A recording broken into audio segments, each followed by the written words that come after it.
प्यारे छात्रों, आज हम कक्षा 10वीं गणित के फर्स्ट चैप्टर में आप सभी का स्वागत करते हैं।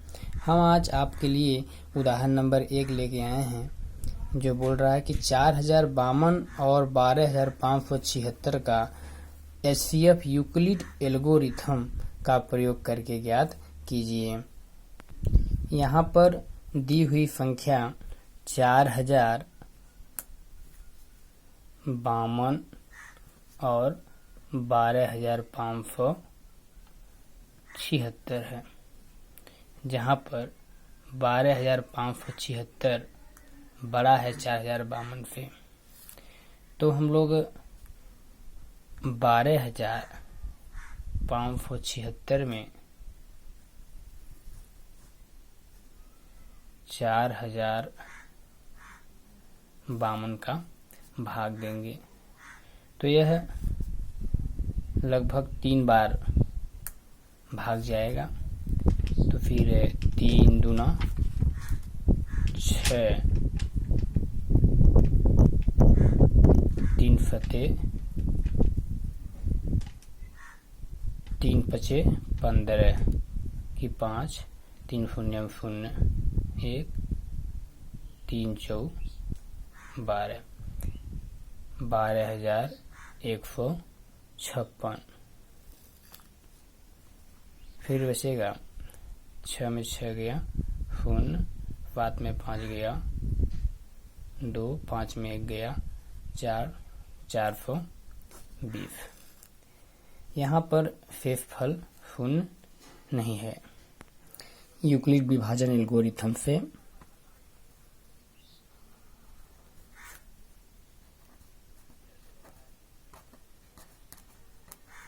यूक्लिड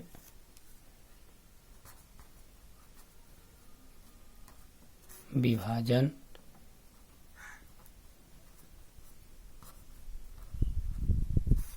एल्गोरिथम से हम लोग 12576 को लिख सकते हैं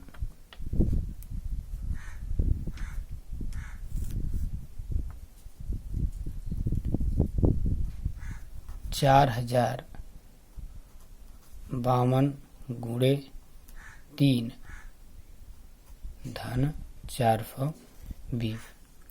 यहाँ पर जो r बराबर है 0 नहीं है। फिर हम लोग 4052 और 420 के बीच प्रक्रिया शुरू करेंगे। 4052 तो 420 में यह लगभग 9 बार भाग जाएगा। 9 शून्य 0, 9 दूना 18 की 8, हासिल 1, 9 चौ 36, 36 1 37, 2 में 0 गया, 2, 15 में 8 गया, 7, 9 में 7 गया, 2, 272। यूक्लिड विभाजन एल्गोरिथम के दूसरे चरण में भी शेषफल 0 नहीं आया है, इसलिए हम लोग 4052 को क्या लिख सकते हैं? 4052 को 420 गुणे 9, 420 गुणे 9 धन शेषफल 272। यहाँ भी जो r बराबर 0 नहीं है। फिर हम लोग 272 का भाग देंगे 420 में तो यह एक बार जाएगा। 272 एकम 272। 10 में 2 गया, 8, 11 में 7 गया, 4,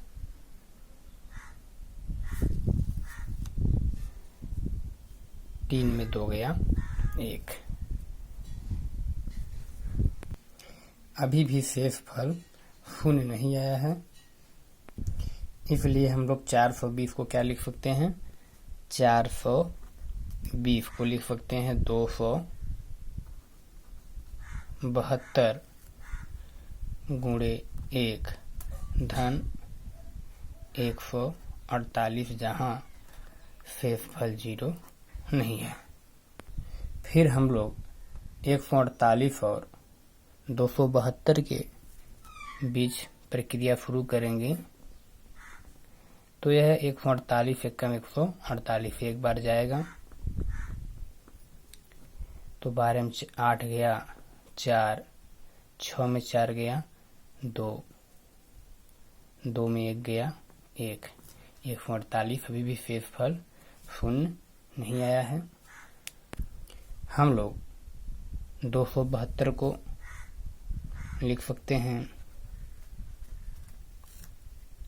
148 गुणे 1 धन शेष फल 124, जहाँ r बराबर 0 नहीं है।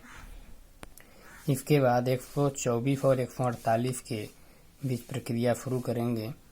तो 124 में 148 का भाग देंगे तो यह एक बार जाएगा 124, 8 में 4 गया 4, 4 में 2 गया 2, 24। अभी भी शेष फल शून्य नहीं आया है। हम लोग 148 को लिख सकते हैं 124 गुणे 1 धन शेष फल 24, जहाँ r बराबर 0 नहीं है। इसके बाद 124 में 24 का भाग देंगे तो यह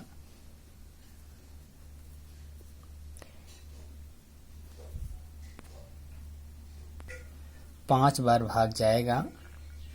24 पंचे 120, शेष फल 4 आएगा। अभी भी शेष फल शून्य नहीं हुआ है। यह प्रक्रिया तब तक हम लोग जारी करते रहेंगे जब तक कि शेष फल शून्य प्राप्त न हो जाए। हम लोग 124 को लिख सकते हैं 124 को 24 गुणे 5 धन शेष फल, जहाँ r बराबर 0 नहीं है। इसके बाद हम लोग इस 4 और 24 के बीच प्रक्रिया शुरू करेंगे भाग का। तो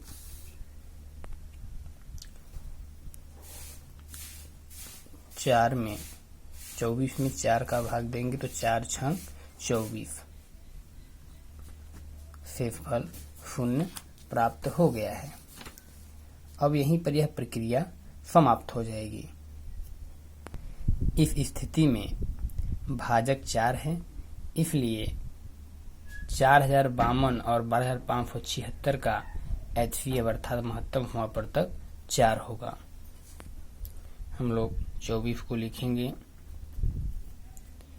4 गुणे 6 धन शेष फल शून्य, जहाँ r बराबर क्या आ गया, शून्य आ गई।